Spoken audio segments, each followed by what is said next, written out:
Hi Capricorn, welcome po sa ating channel. At ito ang inyong daily gabay tarot reading for December 20, 2024. Please be reminded kung naka-resonate kayo, comment down. Kung hindi kayo naka-resonate, ibigay niyo po sa iba kasi channel reading po ito. This is for you, Capricorn, ngayong December 20, 2024.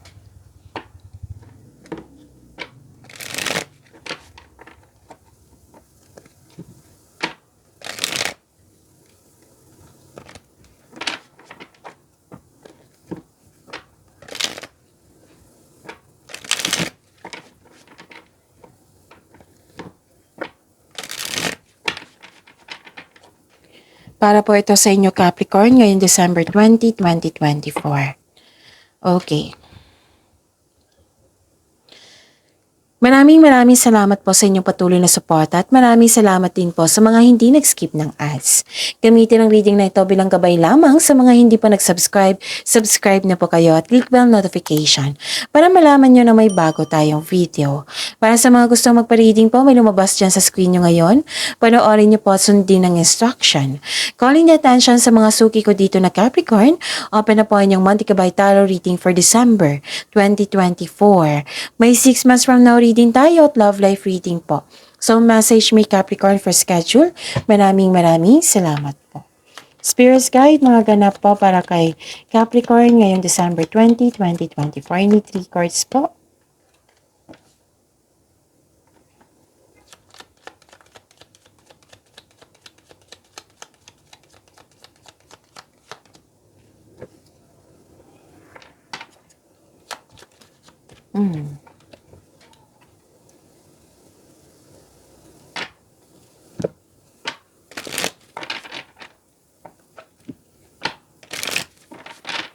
Spirits guide, mga mensahe pa para kay Capricorn ngayong December 20, 2024. I need 2 cards po.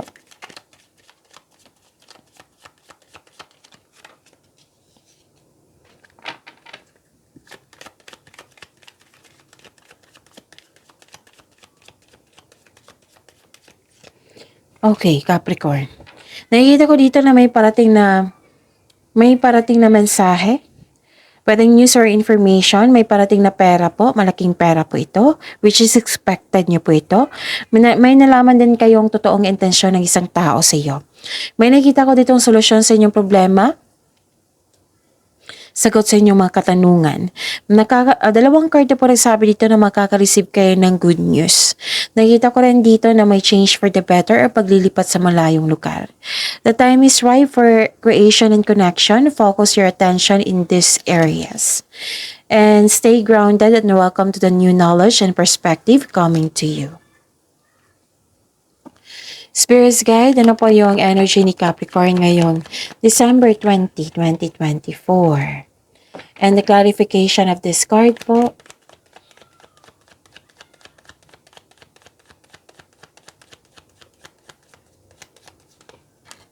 Okay. Capricorn, napanood nyo na ba yung 2025 tarot reading nyo po? Uploaded noong December 16, 2024. At ang kasunod nun, December 17, 2024, your weekly gabay tarot reading for your career and money. So, dalawang video na po yung panoorin nyo. 2025 tarot reading at saka yung career and money nyo na weekly gabay. So, hanapin nyo po sa channel natin. Panoorin nyo po kung gusto nyo po. Kung may narinig kayo or may nakita kayong repeating message, meaning to say pinupush ng cards nyo yan, kasi ang ilan sa inyo hindi pa binigyan ng atensyon, na kung maaari din po bigyan nyo po ng solusyon at aksyon. Remember Capricorn, at the end of the day, alam mo na ikaw lang taong may kakayahan at responsable na gumawa ng sarili mong katotohanan at kinabukasan. So ano yung energy mo po?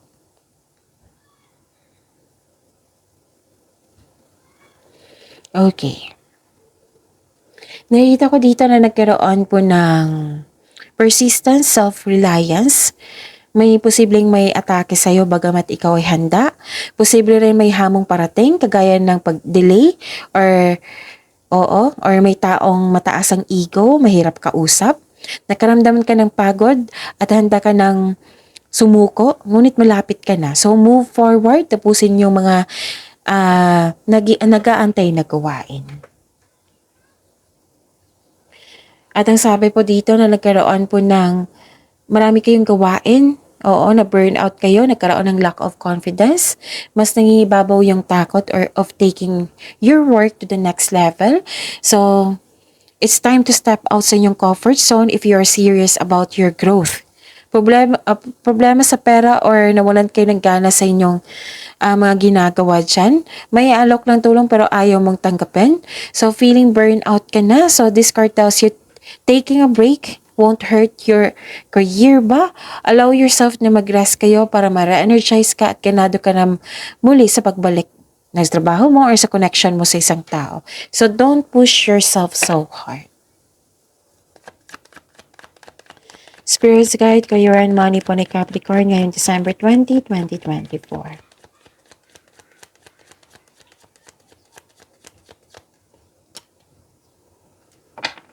And the clarification of this card po.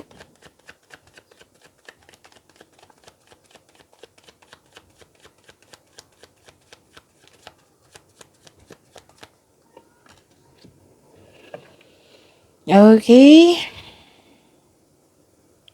Nakikita ko dito na nagkaroon po ng sama ng loob. Parang na-stuck ka sa nakaraan, nagkaroon ng delay sa plano mo in terms of future plan, feeling mo trapped ka na and unable to progress without really understanding why. So, ang sabi ng card dito, you have to accept and move forward. The past cannot be changed. Kailangan mo lang itong tanggapin na nangyari na ito sa'yo. Lahat naman po ng pagsubok ay may naiwang aral sa ating buhay. At may nakita rin ako dito na possibilities. Oo. Marami kayong ideas na naiisip ngayon, inspired kayo ngayon, nagpaplano ka ng dagdag investment para magkaroon ng financial growth. So, mas lumaki ang pangarap mo kaya nagpaplano ka ng karagdagang investment. Para sa mga may trabaho na nagplano kayo na to level up, pinag-igihan mo po yung trabaho mo para magkaroon ng promotion. Spirit's Guide, Love Life, Self-Love, Partnership, and Romance ni Capricorn ngayong December 20, 2024. And the clarification of this card po.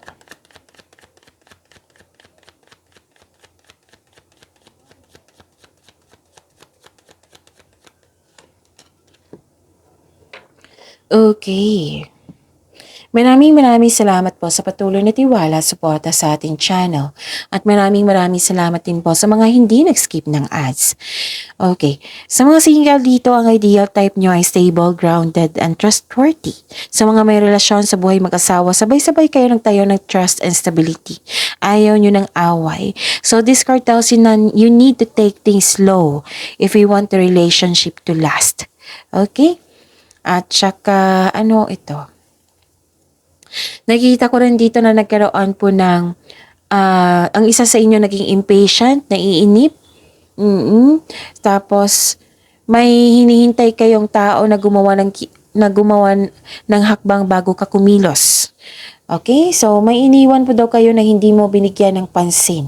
Sabi ng card niyo po dito, Capricorn. So habaan niyo po yung pasensya niyo and magkaroon ng konkretong plano po. Yan yung kailangan ngayon. Okay? So, yun. I think nasabi ko na lahat. Okay. Listen to your intuition. It will guide you sa malaking desisyon kasi gagawa kayo ng desisyon. Okay? So, may ambisyon o ideyang gustong gawin. Okay? And may ilan sa inyo kakapasok lang din ng relasyon. Oo. Nagpaplano kayo mag-travel or travel for romantic trip. Yes, nakikita ko dito. Nakikita ko naman dito na may nagsaliksik kayo dito eh. May gusto kayong malaman kaya nagsaliksik, nag-imbestiga kayo.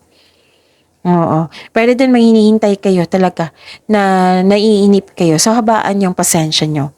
Okay? At mag-ingat kayo kasi may tao dito na parang na-surprise ka nito. Okay? Parang pwedeng balita or isang tao na na-surprise ka kasi bigla siyang dumating. Okay? So, yun. Marami kayong ginagawa dito. You have to focus. So, maraming ginagawa, maraming iniisip si Capricorn. Okay? So, claim this good news, this blessings, this success, this parating na pera. Pagyamanin niyo po yung blessings sa binigay sa inyo, Capricorn. See you tomorrow. Please like, subscribe, and click the button for notification para updated po kayo sa daily tarot reading natin. Maraming salamat po.